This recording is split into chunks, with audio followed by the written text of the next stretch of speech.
안녕하세요. 자, 이 시간이 이제 95쪽 도시의 규모와 중심지 기능에 대한 탐구 활동을 보겠습니다. 자, 자료 2에 있는 건 중심지 이론인데요. 중심지, 즉 도시, 경우에 따라서는 상점, 가게일 수도 있어요. 어딘가에 재화, 즉 물건이나 서비스를 공급하는 장소, 도시거나 상점이거나 자, 중심지에 대한 이론이 중심지 이론입니다. 뭐라고 되어 있는가 읽어볼게요. 중심지 이론은 중심지의 계층 구조와 분포에 관한 법칙을 체계화한 이론이다 라고 했죠. 중심지 이론이 나온 지는 되게 오래되었고요. 당시에는 뭐 특별히 컴퓨터나 이런 게 없다 보니까 이 공간이 아예 균등하다고 가정을 해요. 인구도 균등 분포하고 지형도 완전 평야하고 이렇게 완전 균등하다고 가정했을 때 중심지가 어떻게 분포할 것인지를 나타낸 이론이에요. 오른쪽에 있는 그 육각형의 그림 있죠? 이에 대한 건데 한번 살펴볼게요. 야, 육각형을 보겠습니다. 자, 여기 육각형에서 대도시라고 돼 있는 거 여기, 여기, 여기, 여기 5개군요. 5개가 있네요. 자, 5개의 대도시가 있는데요. 이 주변에 있는 선들은 다 세력권을 뜻하고 있어요. 그러니까 이 대도시의 세력권은 작게 그려지는 육각형 하나와 좀 더 크게 그려지는 세력권, 그리고 아주 크게 그려지는 세력권 해서 다양한 세력권의 세력권을 3개를 가지고 있고 이 중심지의 가장 큰 세력권은 제일 큰 육각형이 되겠어요. 자, 다시 이 중심지의 세력권은 어떤 기능은 이 정도만 영향을 미쳐서 이만한 세력권을 가진 기능도 있고 자, 육각형을 한번 읽어보겠습니다. 자, 육각형에서 이 점들은 보다시피 대도시, 중도시, 소도시, 즉 크기에 따라 다르지만 각각의 중심지들이에요. 자, 그리고 육각형 주변에 둘러싸고 있는 이 선분들 있죠, 선들.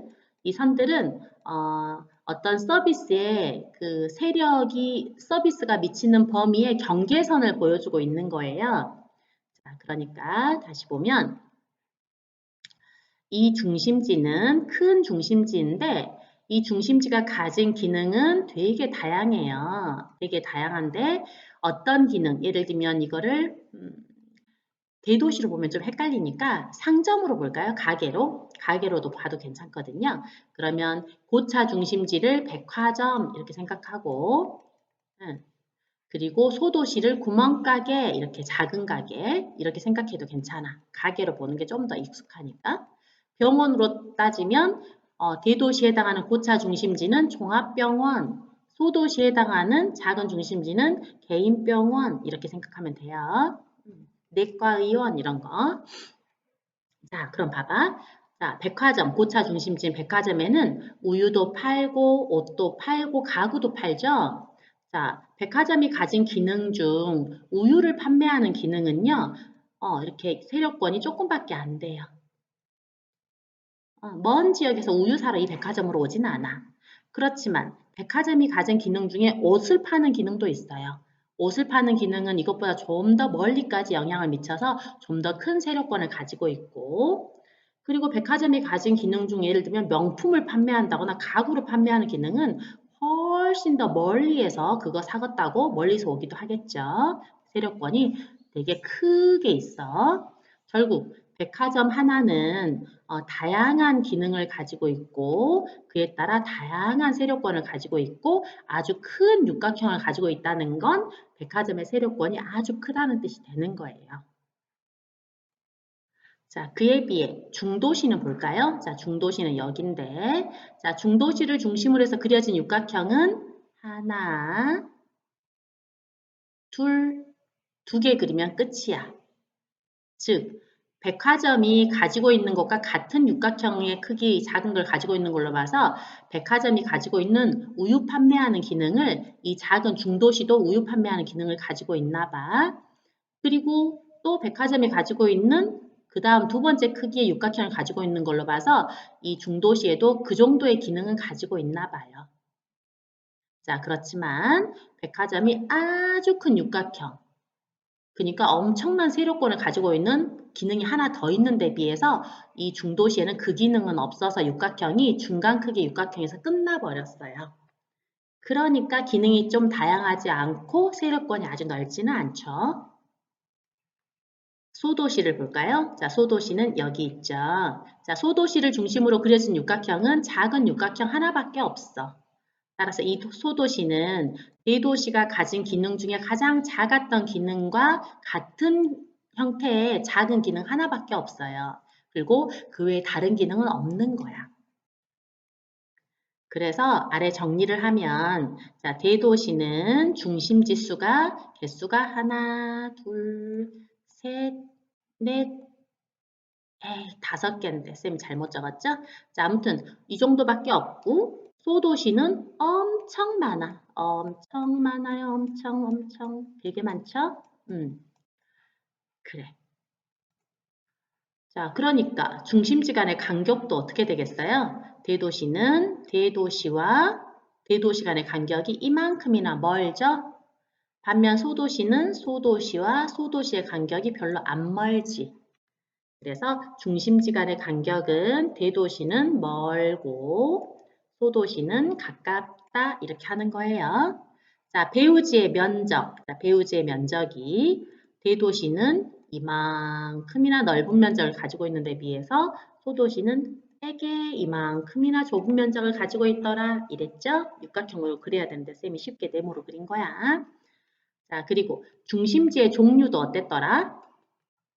중심지의 종류가 고차 중심지에서는 종류가 다양하고 저차 중심지, 즉 소도시에서는 종류가 다양하지 않더라.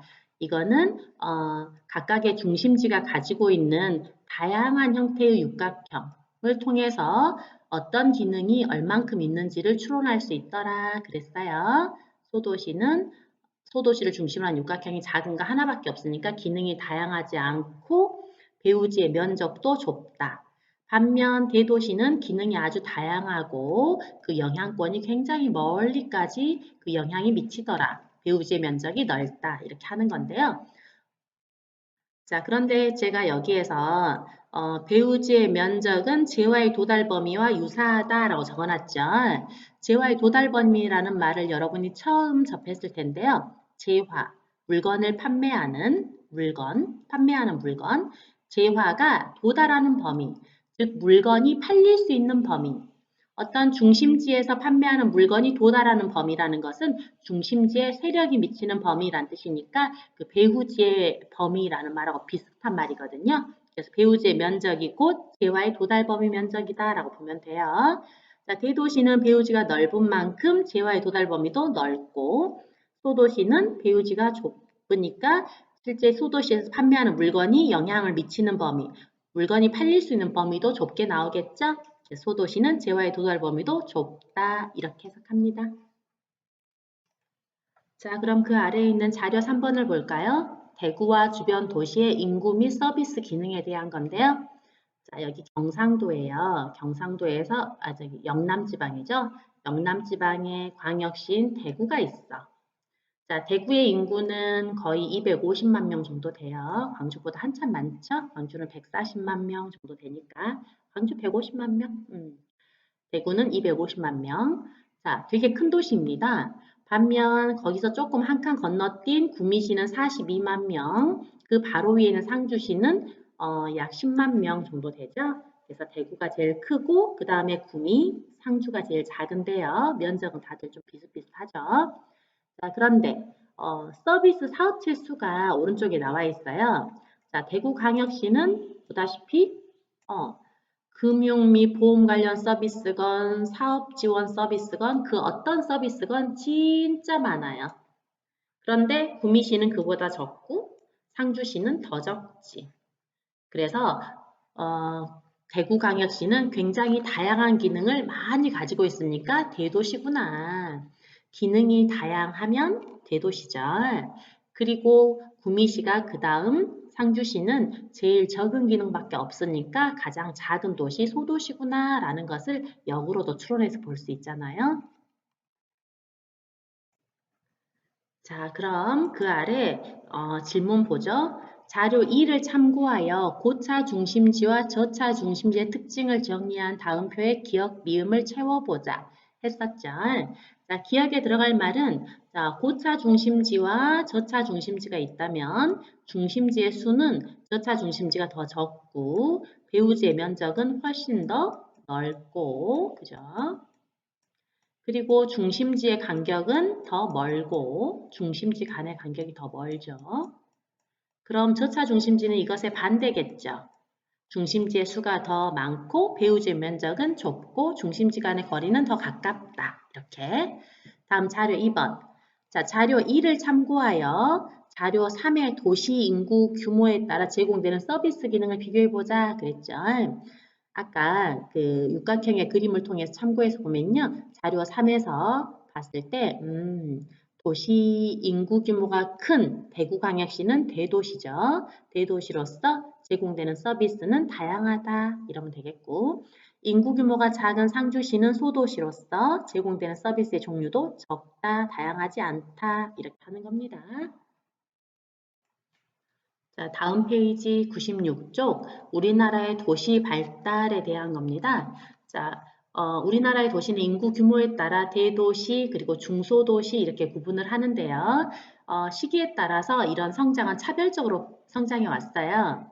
우리는 산업화 과정에서 많은 인구가 대도시로 유입되었거든요. 70년대 산업화 과정에서 대도시의 주로 공장을 정부에서 이렇게 정책적으로 공장을 세우면서 공장이 많은 대도시로 인구가 많이 유입되었어요. 그래서 특히 어디로 많이 유입됐냐면 우리는 서울. 서울이 진짜 공장도 많았어요. 지금은 서울 하면 공장은 생각이 안 나죠? 6, 70년대 때는 서울에 공장이 진짜 많았고 그래서 서울은 우리나라 최고의 수출 지역이었어요. 물건 수출 많이 하는. 자, 서울의 과도한 인구 집중으로 인해서 동주 도시화 현상이 나타났다 그랬는데 종주도시가 무엇이냐?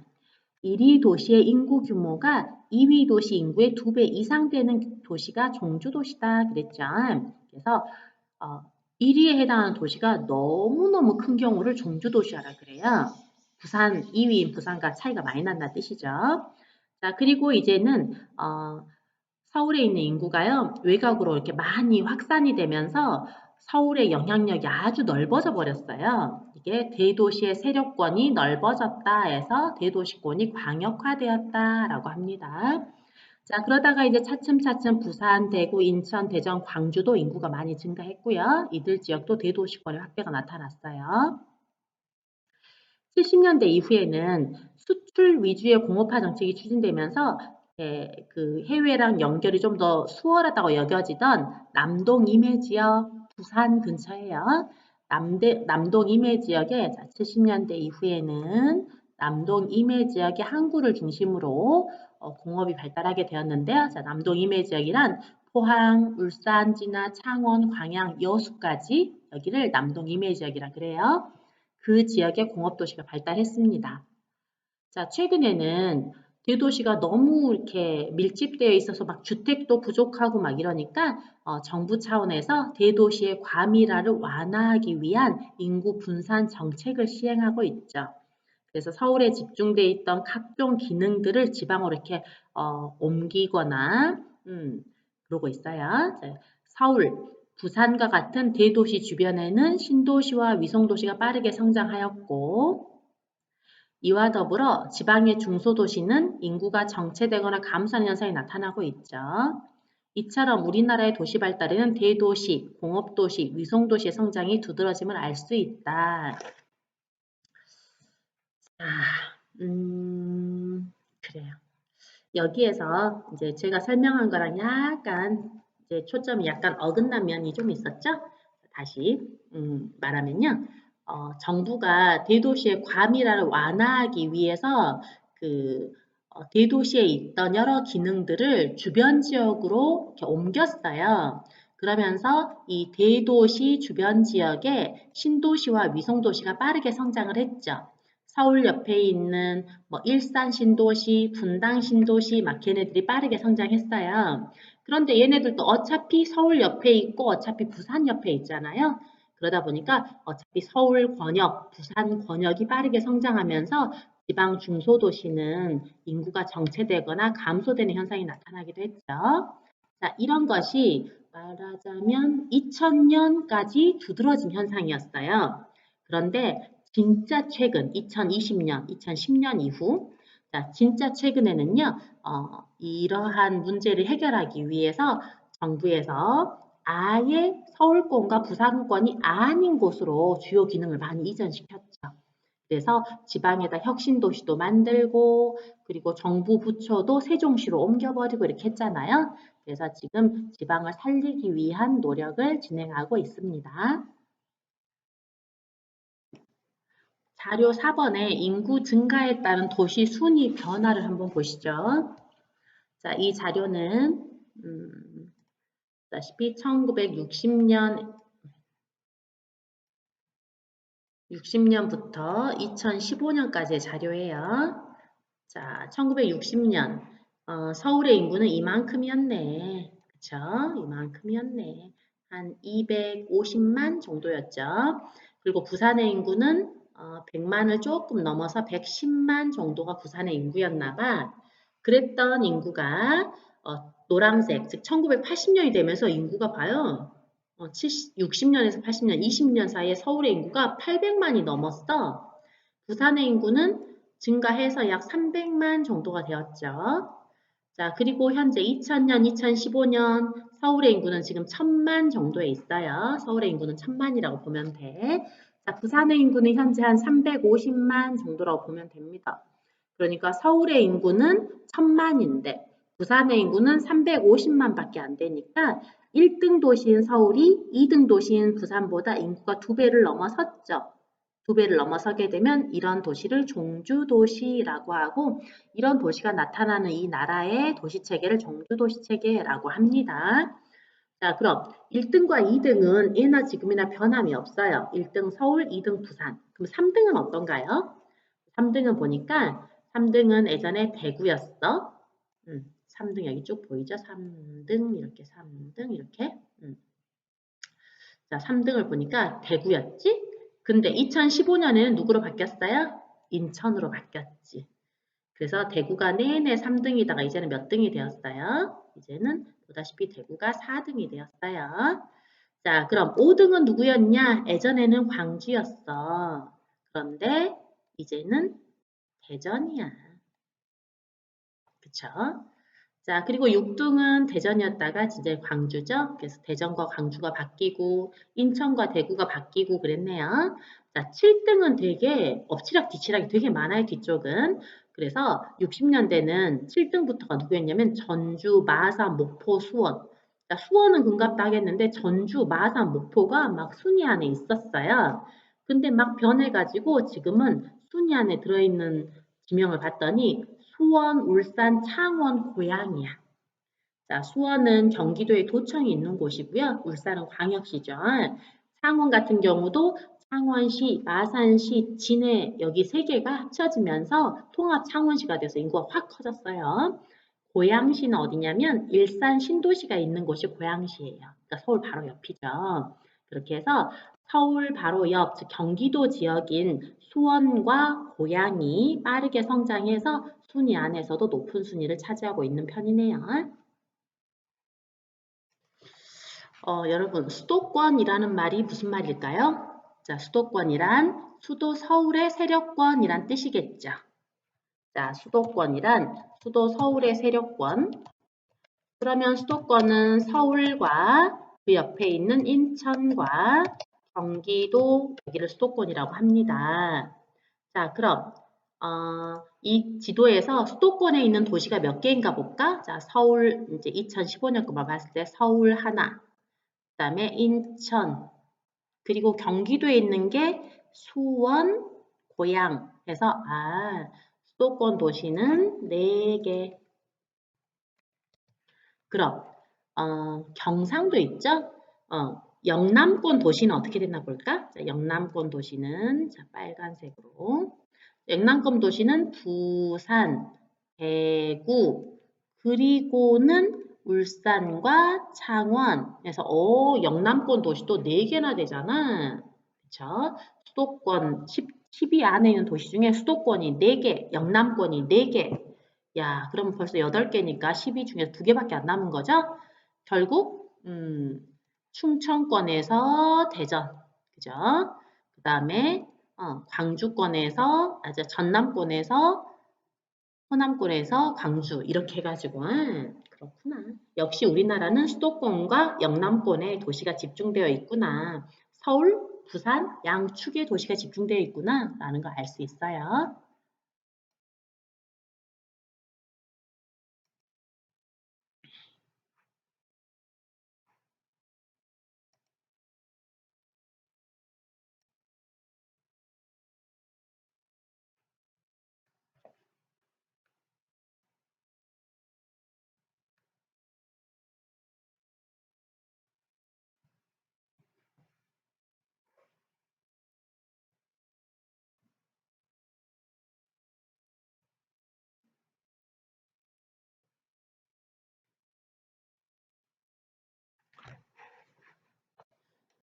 자, 그럼 그 아래에 우리나라의 도시 체계 발전 방향 보겠습니다. 서울은 우리나라에서 인구가 가장 많은 수위 도시로 우리나라는 서울을 중심으로 한 수직적 도시 체계를 이루고 있다 그랬는데요. 여기서 수위 도시라는 말을 여러분 처음 들어보죠? 자, 수위 도시는 머리 숫자, 그러니까 머리가 되는 도시라는 뜻으로 이건 사실상 뭐 1위 도시라는 말하고 같은 말이에요. 자, 1위 도시, 수위 도시. 여기 수위 도시란 말에서 바로 수, 도, 그 나라의 수도라는 말이 여기서 나왔죠. 자, 서울은 우리나라에서 인구가 제일 많은 수위 도시로서 서울을 중심으로 한 수직적 도시체계가 체계를 이루고 있어요.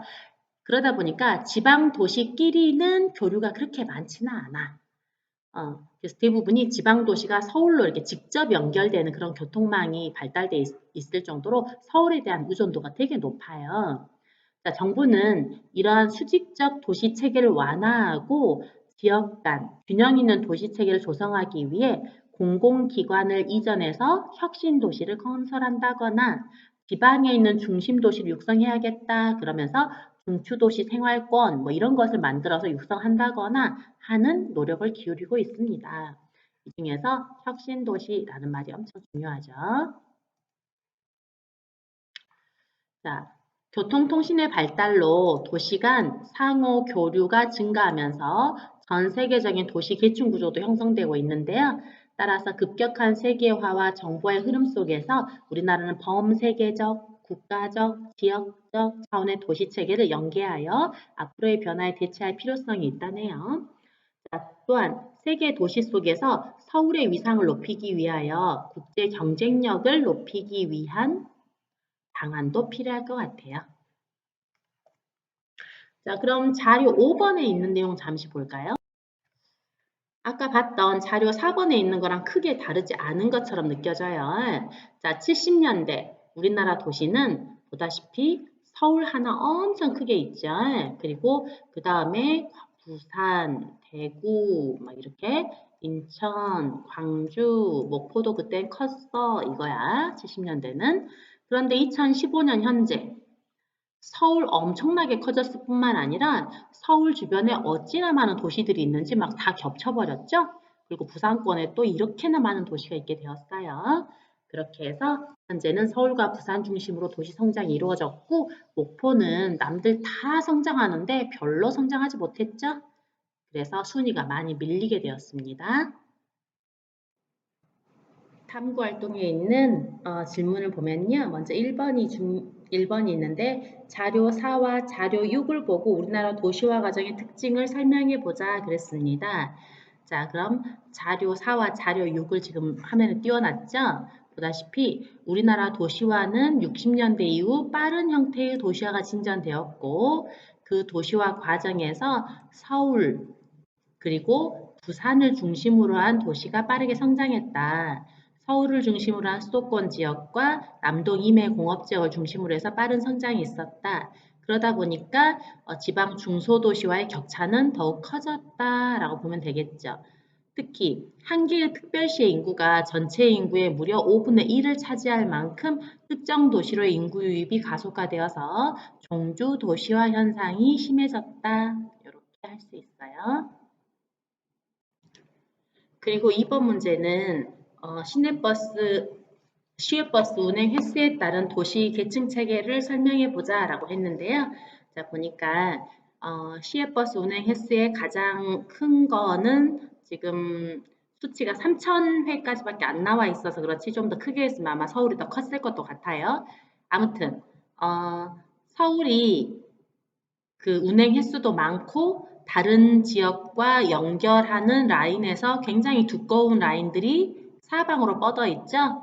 따라서 이 중에 서울이 가장 큰 중심지이고 그 다음에 이 경상도권, 영남권에서는 대구가 그 뭐지 교류에 있어서는 꽤 중요하구나. 아무래도 큰 도시인 부산이 너무 바닷가에 치우쳐 있다 보니까 시외버스 운행 횟수에서는 대구 쪽이 많게 여겨지는 것 같아요. 자, 그리고 충청 지방에서는 아마도 대전이 시외버스 운행 횟수가 많은 걸로 봐서 이 지역의 중심지일 것이고 전라도 지방에서는 광주겠구나라는 거. 가장 큰 서울 그리고 각 지역의 중심지로서 충청권의 대전, 전라권의 광주, 경상권의 대구와 부산이 있겠구나라는 거 알 수 있죠. 무슨 내용을 했었는가 한번 다시 정리해 볼게요. 자, 도시의 규모와 중심지 기능이 95쪽에 있는데 중심지 이론이 있었죠. 중심지 이론은 중심지 즉 도시들을 갖다가 도시들이 공간상에 어떻게 분포하고 있고 그게 어떤 관계를 가지고 있는지 이것을 체계화한 이론이에요. 자, 보게 되면 대도시는 공간상의 넓은 세력권을 가지고 있고 배후지 면적이 넓고 중심지의 개수는 적고 중심지 간의 간격은 멀었죠. 반면 소도시, 즉 저차 중심지는 중심지 개수가 많고 배후지 면적이 좁고 중심지 간의 간격이 가까웠죠. 자, 아무튼 고차 중심지일수록 인구 규모도 크고 가지고 있는 기능도 되게 많았어요. 자, 다음 페이지에 있는 건 우리나라의 도시 발달에 대한 건데, 자, 오른쪽에 쌤이 써놨죠. 우리나라 도시 발달의 특징. 서울의 도시 성장이 두드러졌고요. 그러다 보니까 2순위 도시인 부산과의 차이가 커요. 이것을 종주 도시화라고 합니다. 자, 아무튼 수도권, 서울 주변 지역인 수도권과 부산권, 즉 부산 주변 지역인 이 일대가 도시 성장이 되게 빨랐고 이 두 지역을 제외한 다른 지역은 성장 속도가 느리다 보니까 지역 간 불균형이 심해졌어요. 자, 그리고 서울, 부산, 그리고 또 지방에 있는 대전, 광주 등 대도시의 세력권, 즉 대도시권이 확대가 되었는데요. 그것은 대도시 주변에 신도시나 위성도시가 많이 건설되면서 대도시의 영향력이 커진 거야.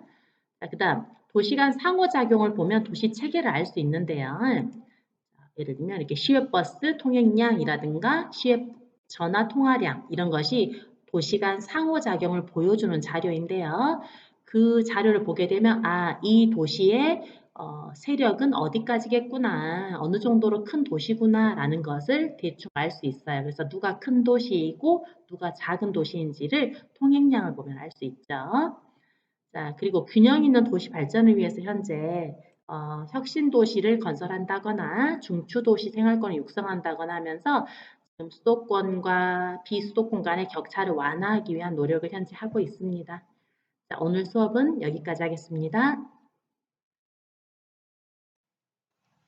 자, 이제 뒤쪽에 있는 문제로 정리하기로 지난 시간과 이번 시간에 배웠던 내용 정리하겠습니다. 자, 먼저 핵심 정리 보시죠. 촌락의 변화, 도시 발달. 그래서 우리가 이번에 봤던 내용은 전통 촌락에 대한 것과 그 다음에 정주 및 도시책에 대한 것이었어요. 자, 전통 촌락에서는 농촌, 어촌, 산지촌이 있는데요. 이렇게 농촌, 어촌, 산지촌으로 구분하는 건 기능에 따른 구분이라 그러죠. 자, 농촌은 보통 산 아래, 그러니까 아예 평평한 곳에 있으면 비가 왔을 때 물에 잠길 수도 있으니까 산 아래 뿔이 있는데 이제 약간 비탈지면서도 농경지 평야랑 바로 연결될 수 있는 곳, 이런 약간의 경사진 산 아랫부분에 많이 위치하고 있어요. 농사를 주로 하고요. 그리고 집들이 대체로 모여 있습니다.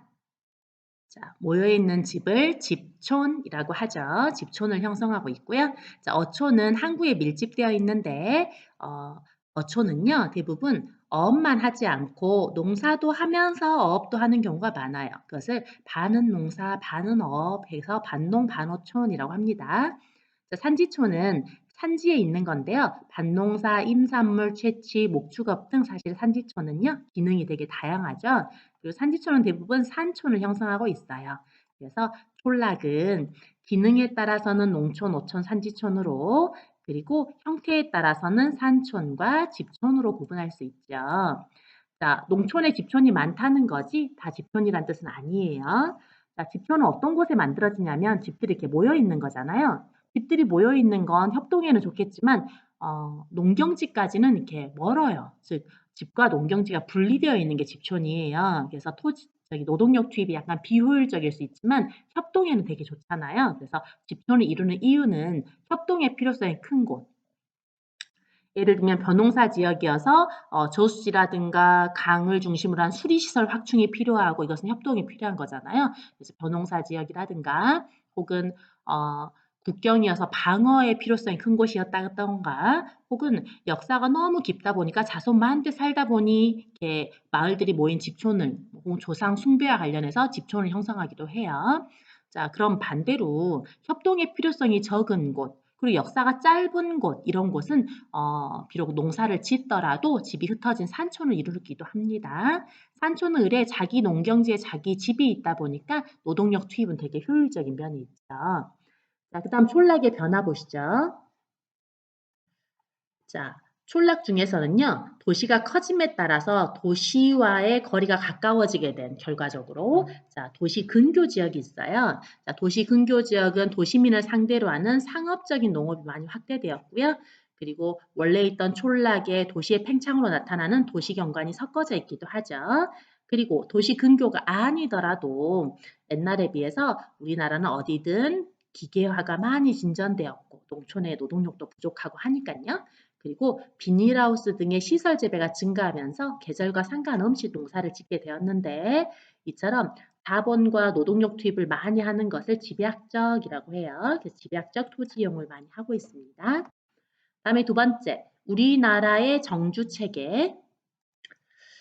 정주 공간, 자, 사람들이 생활하는 공간, 삶의 터전의 공간을 우리 정주 공간이라고 해요. 자, 정주 공간에는 도시와 촌락이 있는데 도시와 촌락은 서로 상호작용을 하면서 나름의 어떤 시스템을 이루고 있는데요. 이거 정주 체계라고 합니다. 자, 도시와 촌락은 상호 보완적 관계에 있겠죠. 자, 그럼 이제 이 중에서 도시끼리의 어떤 시스템을 도시체계라고 하는데 우리나라 도시체계를 보게 되면 서울이 과도하게 성장하면서 다른 도시에 비해서 너무나 커가지고 절대적 지배력을 가지고 있어요. 이렇게 하나의 도시가 과도하게 커가지고 어마무시한 세력을 가지고 있는 것을 우리는 종주도시화라고 합니다. 자, 그래서 우리는 종주도시화 현상이 나타났다는 거. 그리고 우리나라는 대도시, 공업도시, 위성도시의 성장이 두드러졌다는 거. 지방 중소도시는 성장을 좀 잘 못했어요. 그러니까 공업화 과정에서 공업도시, 그리고 일부 대도시가 급격히 성장했고, 대도시가 너무 과하게 성장하다 보니까 대도시의 기능을 분담하는 위성도시가 또 최근에 많이 성장하고 있거든요. 그래서 대도시 주변에 작은 도시들이 수두룩하게 많이 생기고 있는데 이게 바로 대도시의 기능을 분담하고 있는 위성도시들이에요. 대부분 주거 기능을 분담하는 주거 기능의 신도시들도 많고요. 공업이라든가 그 외에 다른 기능을 분담하기도 합니다. 자, 그러면 내용 점검했으니까 문제로 가볼까요? 자, 1번. 전통 촌락의 입지에 관한 것이다. 그랬네.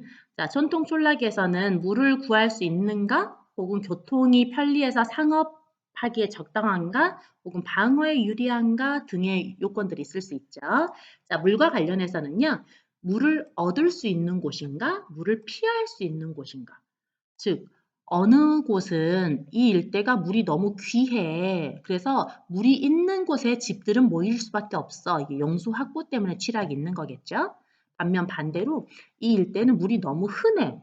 물이 맨날 잠겨. 따라서 물에 안 잠기는 것이 취락 입지에서 가장 중요할 수도 있어요. 자, 이렇게 물을 구하기 어려운 장소는 제주도처럼 이렇게 암석에 금이 많이 가 있어가지고요. 강이 거의 말라 있는 곳 이런 데는 어딘가 샘이 솟아나는 곳에 마을이 입지하게 돼요. 지형 시간에 배웠던 선상지에서도요. 선상지의 선앙은 물을 구하기 힘들거든요. 그러다 보니까 선단에 용천대를 중심으로 취락 입지하기도 하는 거 이게 다 용수 확보 때문에 취락 입지하는 거예요. 그다음에 침수 피해가 많이 나타나는 곳은 범람원인데요. 범람원에서는 침수 피해를 최소화하기 위해서 주변에 비해서 해발 고도가 조금 높은 배우습지가 아닌 자연 제방에 취락 입지하게 되죠. 촌락 입지하죠. 다음에 3번 교통과 관련해서는요. 육상교통, 그럼 여권, 뭐 이렇게 공문서 전달 과정에서 말도 이렇게 그 휴식하게 하고 사람도 쉬고 이렇게 할 수 있는 여권제, 그리고 배가 다니는 나루터가 있겠죠. 그래서 여권제라 하면 육상교통이 발달한 곳에 교통 및 숙박 기능을 가진 촌락 입지하는 거 맞고요. 나루터 취락이란 길을 걸어가다가 강을 만나게 되면 배를 타야겠지. 그래서 가항하천, 배가 다닐 수 있는 하천과 육상 교통로가 만나는 곳에 사람들이 배 타기 위해서 멈춰 서서 뭐 잠시 기다리면서 음식도 먹고 숙박도 하는 곳, 이런 곳이 바로 나루터 취락이 될 거예요. 그래서 가항하천과 육상교통이 만나는 곳에 촌락 입지하는 게 나루터 취락 맞죠? 자, 다음. 방어는 뭐 국경이라든가 혹은 방어의 필요성이 큰 도시의 산성을 끼고 군대가 주둔하면서 만들어진 촌락이 될 테니까요. 맞는 말이죠. 자, 2번 문제로 가시죠. 자, 2번 문제. 그림은 중심지 계층을 나타낸 것이다. 이에 대한 설명으로 옳은 것은? 자, 중심지에서 지금 A, B, C라는 중심지가 있잖아요. 자, 그럼 먼저 A 중심지 먼저 보세요. 자, A 중심지, 야가 A 중심지죠? 자, A 중심지를 중심으로 해서 육각형이 어떻게 그려지나 봐요. 작은 육각형 하나, 그 다음 크기의 육각형 하나, 더 큰 크기의 육각형 하나, 이렇게 해서 세 개가 그려지죠. 그 말은 A 중심지는 최소한 그 세력이 다른 세 가지의 기능을 보유하고 있다 그 말이고, 가장 큰 기능은 꽤 넓은 세력권을 가지고 있다는 말을 하고 있는 거야. A는 되게 다양한 기능을 가진 고차 중심지예요. 자, B를 보죠. 자, B는 점이 여기 있죠? 자, 이 B를 중심으로 육각형, 즉 상권을 보니까 작은 거 하나, 그 다음 거 하나에서 딱 두 개 그려지고 더 이상 안 그려지네. B가 여러 곳에 있지만 B를 중심으로 육각형이 작은 거 하나, 두 번째 거 하나, 이렇게 그려지니까 B는 상권, 즉 세력권이 다른 두 가지의 기능을 가지고 있는 그런 중간 규모의 중심지다라는 거 알겠고요. C는 얘가 C죠? 자, C를 중심으로 해서 육각형은 딱 하나 그려지죠. 여기에도 C가 있지만 C를 중심으로 육각형은 딱 하나 그려지죠. 따라서 C는 아주 좁은 세력권을 가지고 있는 기능 한 가지 정도밖에 없나 봐요. 기능이 별로 다양하지 못하고 세력권이 좁아요. 자, 그럼 내용 보시면 자, A보다 B의 수가 적다? 자, A는 지금 개수가 고차 중심지니까 개수가 몇 개 안 되죠? 자, 반면 B는 A에 비해서 훨씬 작은 중심지인데요. 개수가 어때? 개수가 여기도 있고 여기도 있고 아까 A보다는 훨씬 개수가 더 많죠. 그래서 고차 중심지는 세력권이 큰 만큼 개수가 더 적고 그보다 저차 중심지는 세력권이 작은 만큼 개수가 훨씬 더 많아요. 자, 그러니까 A와 B를 놓고 봤을 때 A가 더 고차라면 A의 수가 더 적겠네.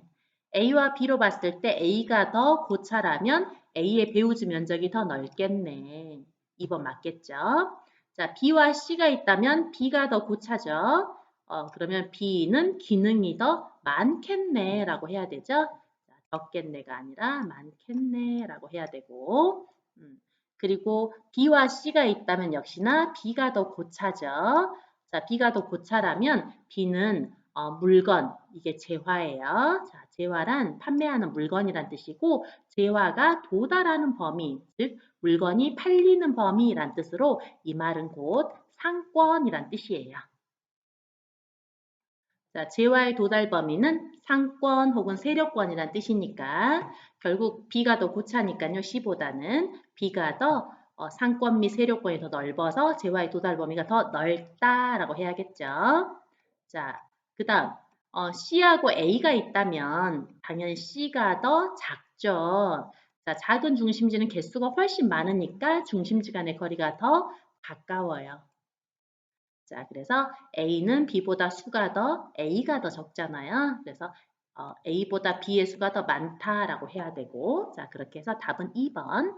자, 이렇게 해서 지난 시간과 오늘까지 배운 내용 문제풀이로 점검을 받습니다. 그럼 다음 시간에 하게 되는 아마 2시간에 걸쳐서 하게 될 것 같은데요.